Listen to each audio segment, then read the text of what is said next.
Bismillahirrahmanirrahim. Assalamualaikum warahmatullahi wabarakatuh. Nawaitu at-ta'allum wa at-ta'lim wal istifada wal ifada wal hass ala tamassuk bi kitabillah wa sunnati rasulih wa dalalah ala al-khair wal huda. Alhamdulillah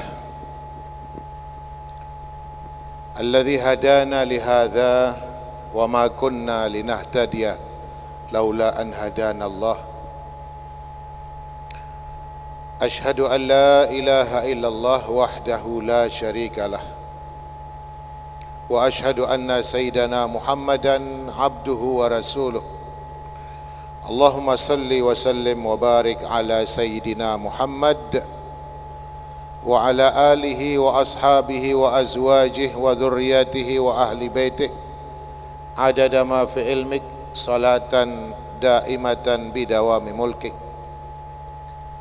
Allahumma salli ala sayyidina Muhammadin salatan taghfiru biha adh-dhunub wa tuslihu biha al-qulub wa tantaliqu biha al-usub wa talinu biha as-su'ub wa ala alihi wa sahbihi wa man ilaihi mansub. Amma ba'du, rabbi shrah li sadri wa yassir li amri wahlul 'uqdatam min lisani yafqahu qawli.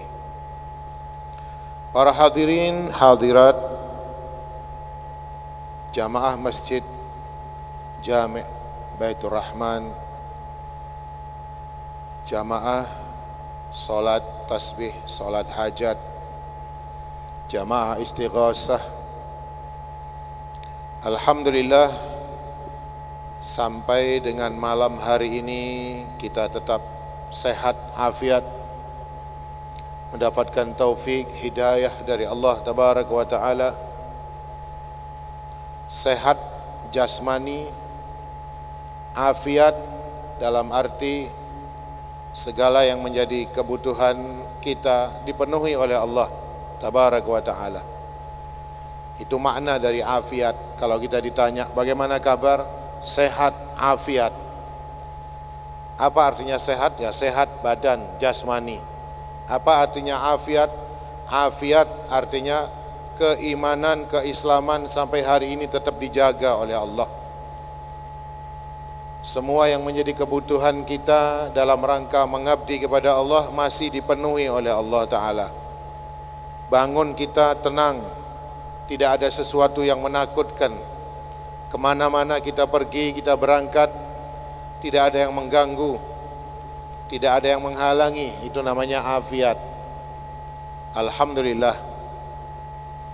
Dan malam hari ini kita diperkenankan oleh Allah tabaraka wa ta'ala duduk bersama, beristighosah, bermunajat bersama, menghadirkan hati kita,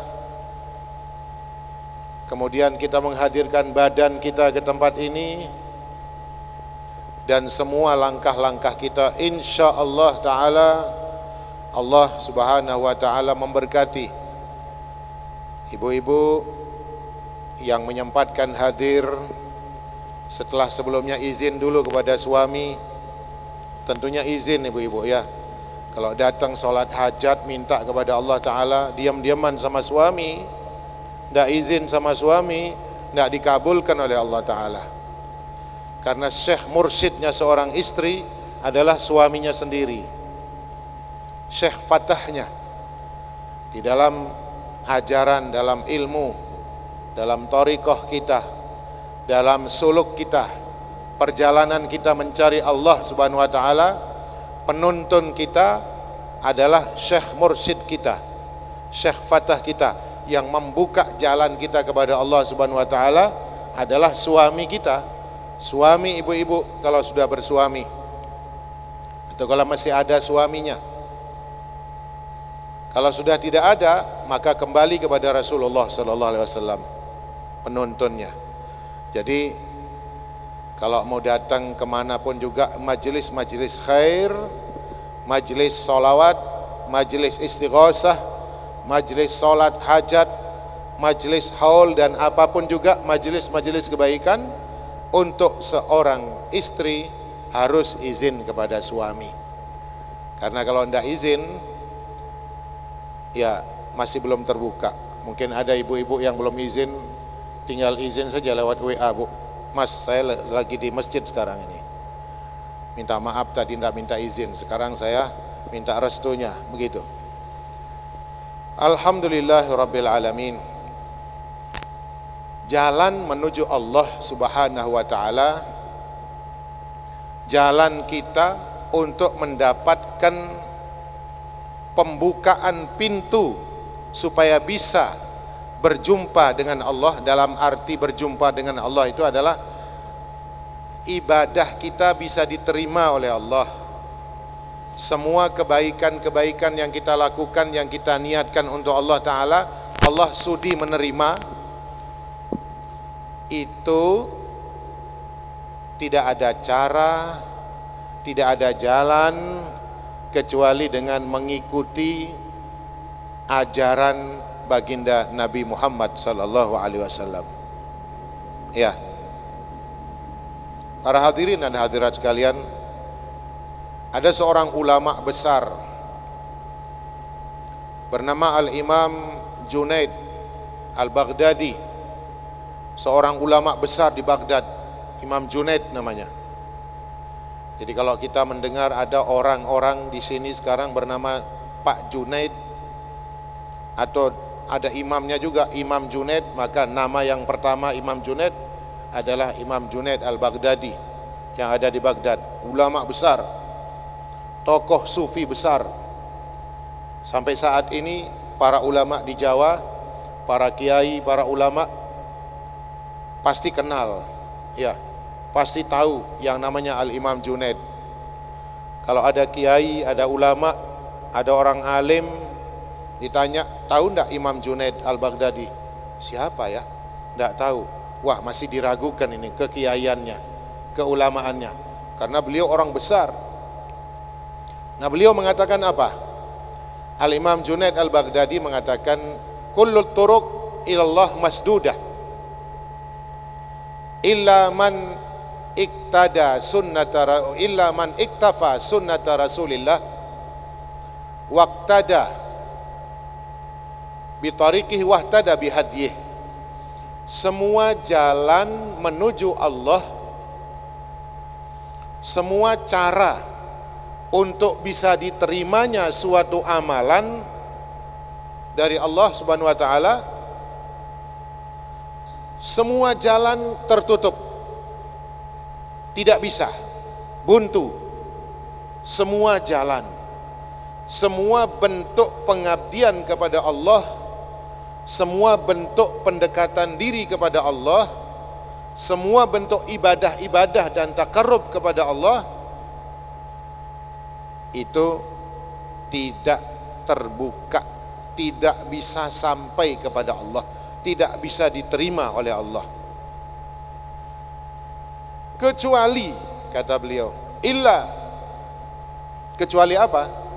Kecuali dengan cara mengikuti tuntunan Kanjeng Rasul, kecuali dengan cara mengikuti sunnah-sunnah Kanjeng Nabi, kecuali dengan mengikuti ajaran dan jalan yang sudah dituntunkan oleh beliau sallallahu alaihi wasallam. Artinya apa sih? Artinya kita ini kalau beribadah, mendekatkan diri kepada Allah, hasil daripada ngarang-ngarang sendiri, umpama ya, bikin-bikin sendiri cara ibadah, tidak mau ngikuti caranya Rasul, sudah ngikuti Quran saja. Apa kata Quran saya ikuti, Rasul Nabi manusia dan sudah wafat lagi. Rasul punya pemikiran, kita juga punya pemikiran. Rasul mungkin salah, mungkin keliru, sebagaimana manusia biasa. Saya mau ikut Quran saja, Maka kalau ada di antara kita atau kita tahu ada orang seperti ini, maka yakinlah bahwa ibadahnya, amaliyahnya, thariqahnya tidak bakal diterima oleh Allah Subhanahu wa taala. Dan orang seperti itu tidak bisa kita jadikan sebagai guru kita, sebagai panutan kita. Gitu ya. Kalau ada orang ngajarkan, ayo kita sholat. Sholat apa? Sudahlah, saya ajarkan sholat. Sholat witir kah? Sholat tasbih kah? Sholat hajat kah? Enggak. Ini bukan sholat witir, bukan sholat tasbih, bukan sholat hajat, bukan sholat tahajud. Hasil dari inisiatif saya, hasil dari pemikiran saya. Kita melaksanakan sholat sekian rakaat, nanti setiap rakaat baca ini baca ini. Tuntunan dari mana? Hasil pemikiran saya, hasil khalwat saya, hasil dari khalwat saya, dan saya dapat wangsit umpama, ya. Umpama ada yang begitu, maka jauhi. Jangan dekat yang seperti itu. Tidak ada jalan yang bisa menyampaikan kita kepada Allah kecuali dengan cara mengikuti tuntunan, ajaran, sunnah dari baginda kita Nabi Muhammad sallallahu alaihi wasallam. Ya. Salat tasbih apa ada? Ada. Salat tasbih ada di dalam banyak hadis, dalam banyak riwayat kita mendapatkan fadilahnya salat tasbih begitu besar. Ya. Baginda Nabi sallallahu alaihi wasallam punya seorang di antara paman-paman beliau, ada salah satu di antaranya namanya Sayyidina Abbas. Sayyidina Abbas bin Abdul Muttalib. Sayyidina Abbas bin Abdul Muttalib. Abdul Muttalib ini kita sering mendengar orang keliru memanggil namanya, itu ya. Sering kita mendengar orang sering baca Abdul Muttalib dibaca Abdul Muttalib. Nah, ini keliru, itu ya. Keliru. Yang ada tasjidnya itu toknya, bukan lamnya. Muttalib, Abdul Muttalib, bukan Abdul Muttalib. Salah itu. Nama orang, nama kakeknya Nabi lagi. Kalau kita namanya dipanggil dengan salah kan marah juga kita. Iya.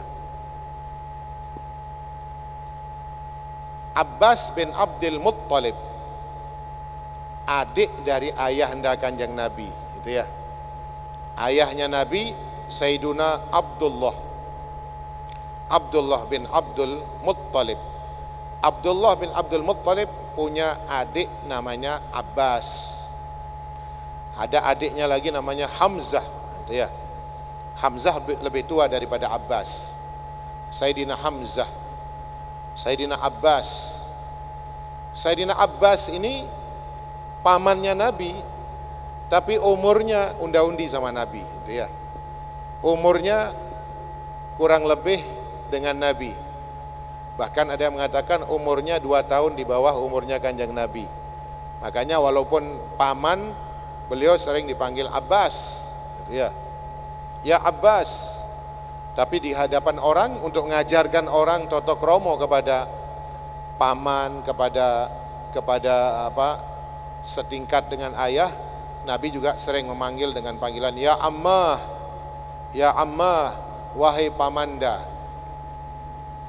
Nah, suatu ketika Nabi mengatakan ya ammah, ya Abbas, wahai pamanda, wahai Abbas, maukah kamu saya ajarkan suatu amalan, sholat yang mana kalau kamu lakukan akan diampuni dosamu. Diampuni dosamu bukan berarti Sayyidina Abbas punya dosa. Sayyidina Abbas paman Nabi sudah gugur dosanya. Tapi omongan ini untuk kita,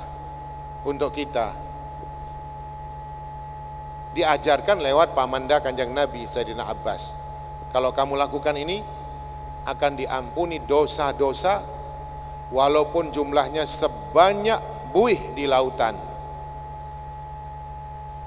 Dalam riwayat lain, walaupun dosa-dosamu sebanyak pasir di lautan seluruh dunia, tidak bisa kita hitung biji pasir. Kalau kamu bisa melakukan setiap malam, kalau bisa. Kalau tidak bisa, setiap malam Jumat atau hari Jumat. Jadi sholat tasbih bisa dilaksanakan malam, bisa juga siang.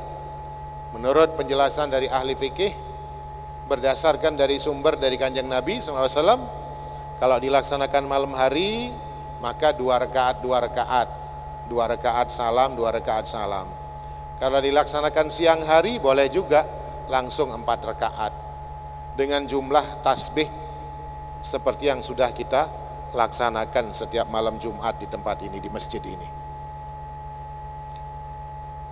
Kalau kamu bisa laksanakan setiap malam, laksanakan. Kalau tidak bisa, setiap malam Jumat atau hari Jumat, sepekan sekali. Kalau tidak bisa, ya sebulan sekali. Tidak bisa juga, ya setahun sekali.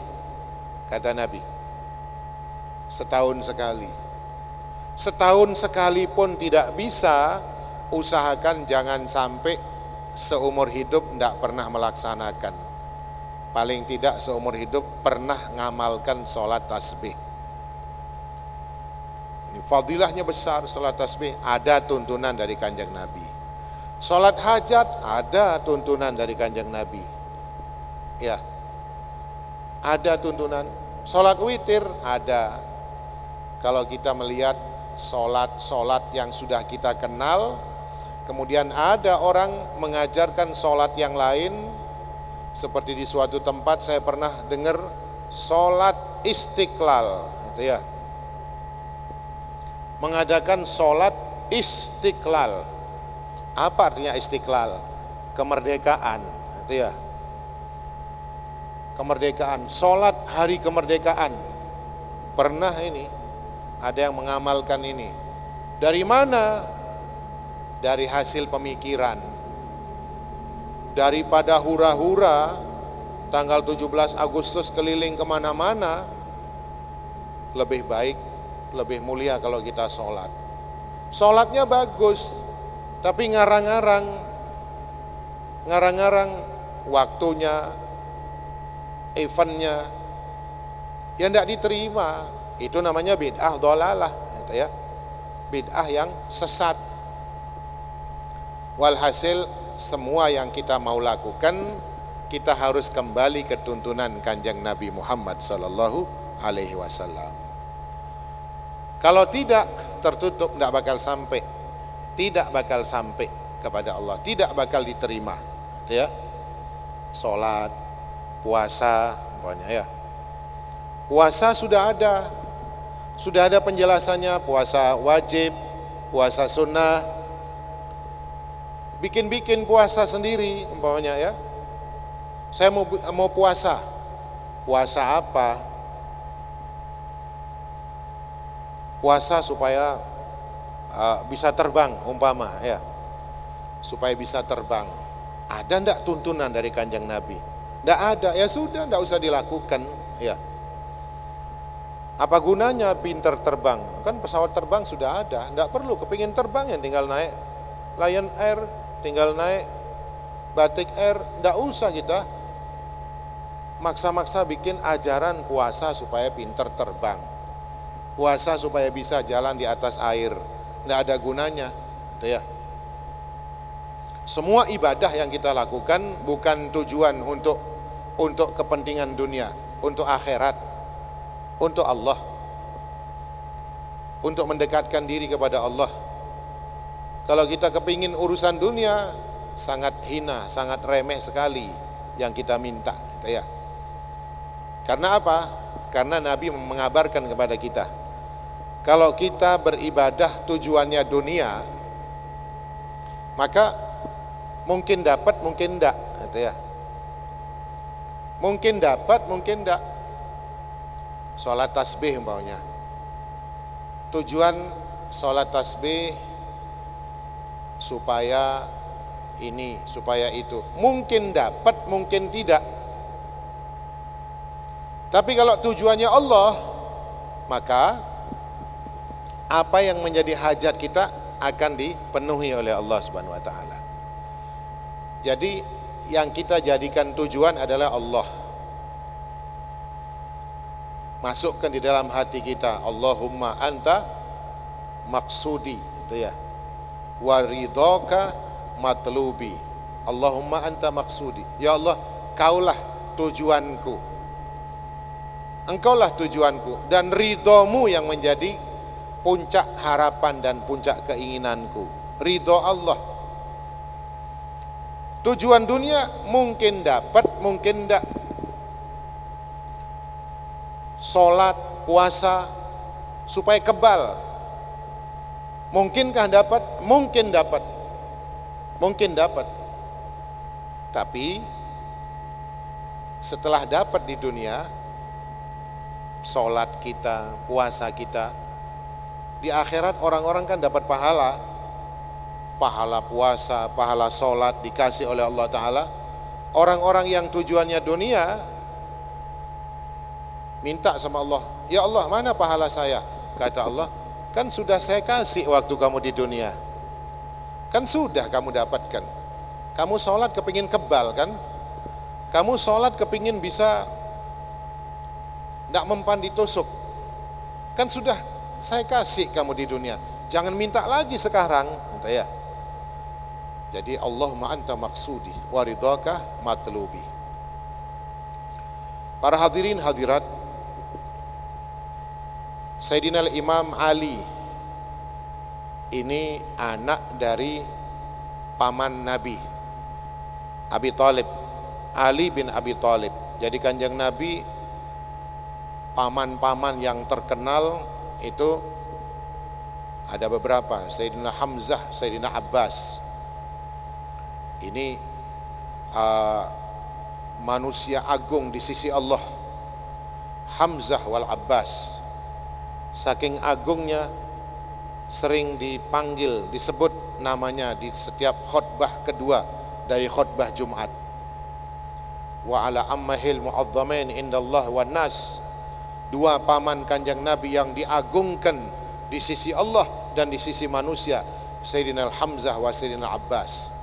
Ada paman kanjeng Nabi bernama Sayyidina Abu Thalib.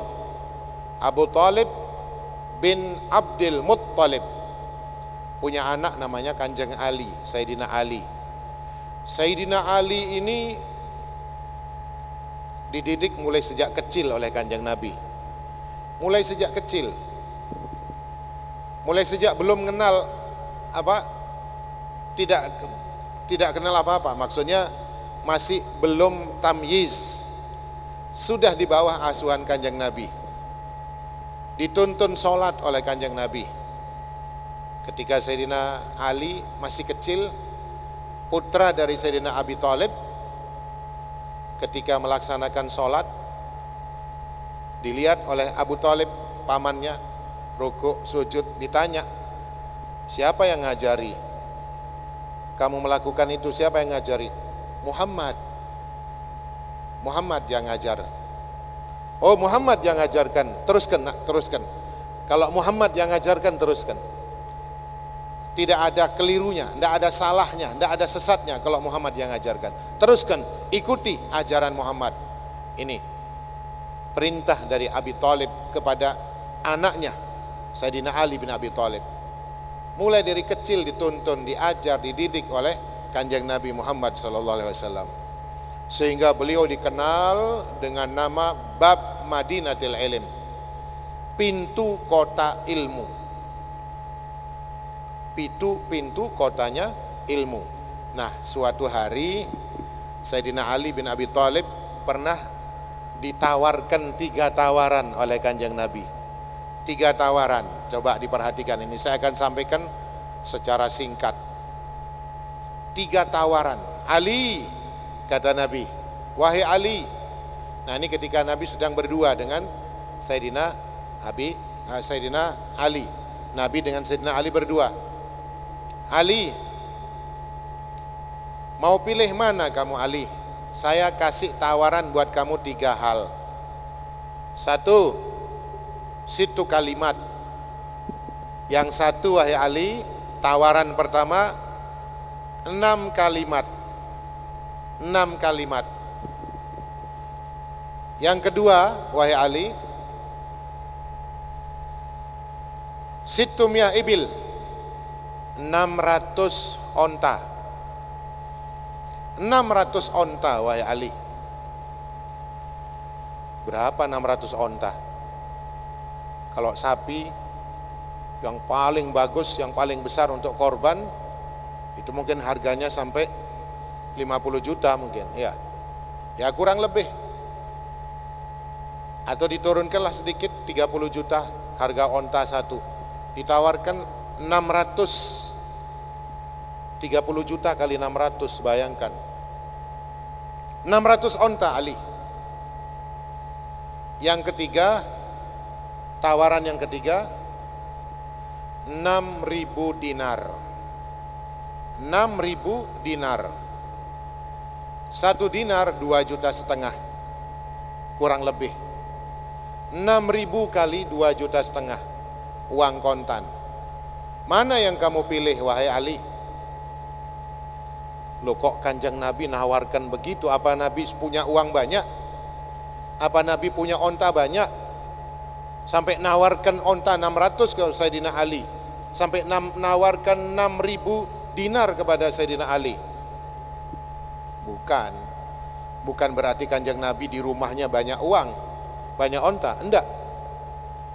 Kanjeng Nabi tinggal ngomong aja sama Allah, ya Allah, seandainya Kanjeng Nabi mau ngambil bongkahan batu, dikatakan jadilah emas, bisa jadi emas Kanjeng Nabi. Tapi ini sekedar tawaran untuk Kanjeng Nabi, untuk Kanjeng Ali, untuk mengetahui bagaimana prinsip daripada Sayyidina Ali terhadap ilmu. Bagaimana tanggapan Ali dan pilihan Sayyidina Ali ditawarkan ilmu dan harta. Ternyata Sayyidina Ali milih apa? Bal situ kalimat ya Rasulullah. Wahai Rasul, saya milih 6 kalimat saja. 600 onta saya tidak tertarik. 6.000 dinar saya tidak tertarik. Dinar, uang keping emas. Kalau dirham, uang keping perak. Dinar 2,5 juta. Saya tidak tertarik itu. Saya lebih tertarik 6 kalimat, 6 kata wahai Kanjeng Nabi. Ini hadis. Baik Ali. Pantas kalau Sayyidina Ali pintu kota ilmu. Saking melimpahnya ilmu Sayyidina Ali, Kanjeng Ali, sebelum beliau wafat, beliau sempat mengatakan, di dada saya ini masih ada ilmu-ilmu yang tersimpan. Saya toleh kiri kanan, muka belakang, belum ada yang pantas untuk menerima ilmu saya ini. Sehingga Sayyidina Ali wafat, masih banyak ilmu-ilmu yang belum diajarkan oleh Kanjeng Ali kepada pengikutnya. Apa 6 kalimat itu? 6 kalimat itu yang pertama, idzashtaghalan nas bil fadail fastaghil anta bil faraid. Wahai Ali, kalau kamu ngelihat banyak orang sekarang ini atau nanti di akhir zaman, kamu ngelihat banyak orang lebih mengutamakan ibadah-ibadah yang sunnah, fadilah-fadilah amal, maka kamu fokuskan dirimu untuk mengamalkan yang fardu-fardu terlebih dahulu. Jangan sibuk dengan amal-amal sunnah kalau yang fardu belum dilaksanakan. Kenapa? Allah belum mau menerima yang sunnah kalau yang fardu masih ditinggalkan. Ya. Ma taqarraba ilayya 'abdi bi syai'in ahabba ilayya mimma aftaratuhu alaih. Tidak ada takarrubnya seorang hamba kepada saya yang lebih saya senangi dibanding dengan cara mengamalkan yang saya wajibkan lebih dahulu. Yang saya wajibkan, amalkan dulu. Sholat hajat bersama di sini sangat mulia, tapi jangan sampai karena sholat hajat subuhnya telat nanti. Ya, pulang ke rumah, sampai rumah mungkin masih mampir ke sana kemari, sampai rumah jam 2, kan ngantuk sekali. Belum nunggu sahur lagi, sekalian nunggu sahur, kemudian kebablas. Imsak tidak dengar, apalagi azan tidak kedengeran, jam 7, jam 8 baru bangun. Tidak sholat subuh. Alah, tenang, tadi malam sudah sholat tasbih. Tidak bisa, gitu ya. Sholat tasbih sunnah, sholat subuh itu fardu. Kalau banyak kamu melihat orang-orang sibuk dengan amalan-amalan yang sunnah, yang fardu, laksanakan dulu yang fardu. Banyak orang sibuk haji sunnah, umroh, bagus, tapi banyak yang berangkat setiap tahun sampai 3-4 kali umroh, tapi tetangga kiri kanan masih banyak kelaparan, tidak ada yang memperhatikan, tidak diterima oleh Allah Ta'ala. Ya. Banyak yang rajin ziarah aulia tis'ah, ziarah wali songo, tapi bapak ibunya terlantar, tidak ternafkahi, ya, menafkahi, melayani, meladeni bapak ibu yang sudah mungkin jompo, itu lebih wajib daripada ziarah ke sana kemari, tapi meninggalkan mereka. Itu kata Sayyidina Rasul kepada Kanjeng Ali. Kemudian yang kedua, kata Kanjeng Nabi, idza ishtaghalan nasu bikasratil a'mal fastaghil anta bil ikhlas. Kalau kamu ngelihat kebanyakan orang banyak-banyakan amal, gitu ya. Kamu sholatnya berapa rakaat? Saya sholatnya sekian ratus rakaat, saya tasbihnya sekian. Kamu jangan sibuk banyak-banyakan amal. Enggak. Sibukkan dirimu untuk ikhlas dalam amal. Ya. Amal yang ikhlas, walaupun mungkin setetes amal yang ikhlas kita lakukan dan diterima oleh Allah Subhanahu wa taala, menjadi lebih besar dari bukit, lebih besar dari gunung, gitu ya. Lebih melimpah daripada ombak-ombak laut yang ada.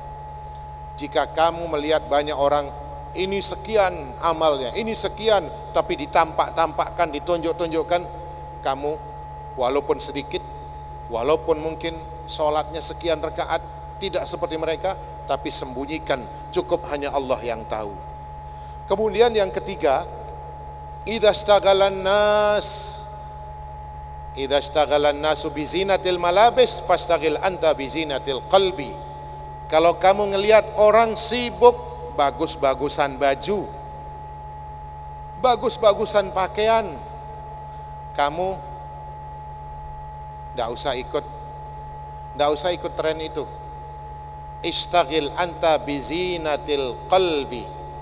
Sibukkan dirimu untuk menghiasi hati. Hiasi hati. Dengan apa? Dengan ikhlas, dengan husnudzan, dengan syukur, dengan banyak hiasan-hiasan hati yang bisa kita pelajari. Ya. Idza ishtaghalan nasu. Yang keempat, idza ishtaghalan nasu bi uyubin nas. Idza ishtaghalan nasu bi uyubin nas. Kalau orang engkau lihat sibuk ngurus aibnya orang, kejelekan orang, dan itu memang sifat manusia, lebih sibuk ngurus kejelekan orang daripada ngurus kejelekan diri sendiri. Jangan, kata Nabi, kalau kamu ngelihat orang sibuk ngurus kejelekan orang, fastaghil anta bi uyubi nafsik. Sibukkan dirimu dengan ngurus, ngoreksi, introspeksi terhadap aib-aib dan kejelekan dirimu sendiri.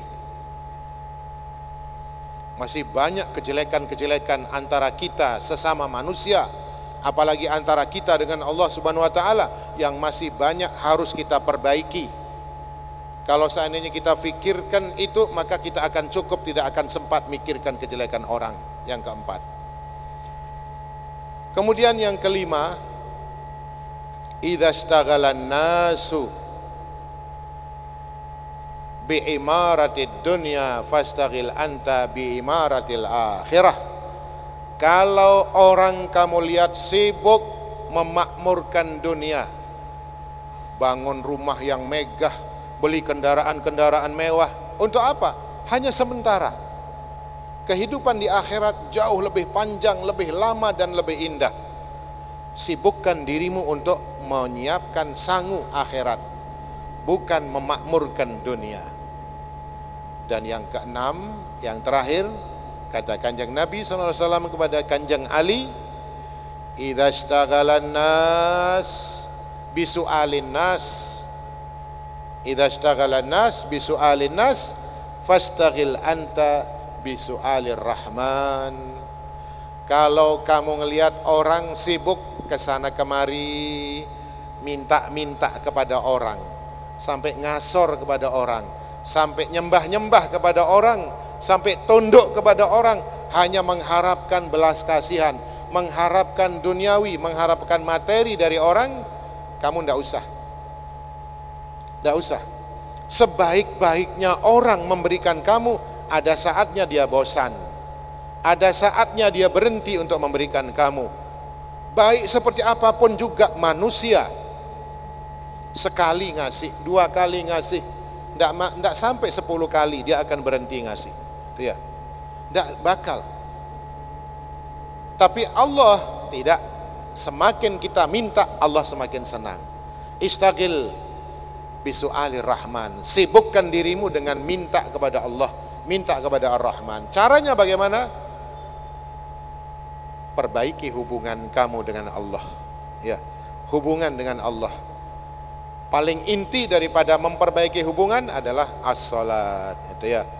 As-salat wa'mur ahlaka bis-salat wastabir 'alaiha la nas'aluka rizqa nahnu narzuquka. Minta kepada Allah. Minta terus kepada Allah. Allah yaghdabu hina tarakta su'alahu wa bani Adam hina yus'alu yaghdabu. Allah akan marah ketika engkau tidak minta. Ketika Anda salam, selesai sholat, assalamualaikum warahmatullah, assalamualaikum warahmatullah, langsung bangun, langsung keluar dari shop, keluar dari masjid, Allah marah. Allah marah. Karena Allah menunggu ketika kita tahiyat akhir, mau salam, Allah menunggu. Ini sudah lulus laporannya kepada saya bahwa dia abdi saya. Saya tunggu, mau minta apa dia sebentar lagi, mau minta apa dia setelah salam. Ternyata begitu salam ditinggal Allah. Marah Allah. Marah. Apa kata Allah? Sombong sekali hambaku ini. Sombong sekali abdiku ini. Suatu saat dia butuh baru minta, tidak diperdulikan oleh Allah Ta'ala. Maka minta ketika saat selesai sholat, baik sholat fardu, sholat sunnah, minta kepada Allah, bukan kepada manusia. Hadza minni, mudah-mudahan manfaat. 6 kalimat dari Kanjeng Nabi, 1-2 kalimat yang nyantol, alhamdulillah rabbil alamin. Allahumma hadina bihudak waj'alna mimman yusari fi ridhak wa la tu'alina waliyan siwak wa la taj'alna mimman khalafa amrak wa asak wa hasbunallahu wa ni'mal wakil wa la haula wa la quwata illa billahil aliyil azim. Sallallahu ala sayyidina Muhammadin wa alihi wa sahbihi wasallam. Walhamdulillahi rabbil alamin.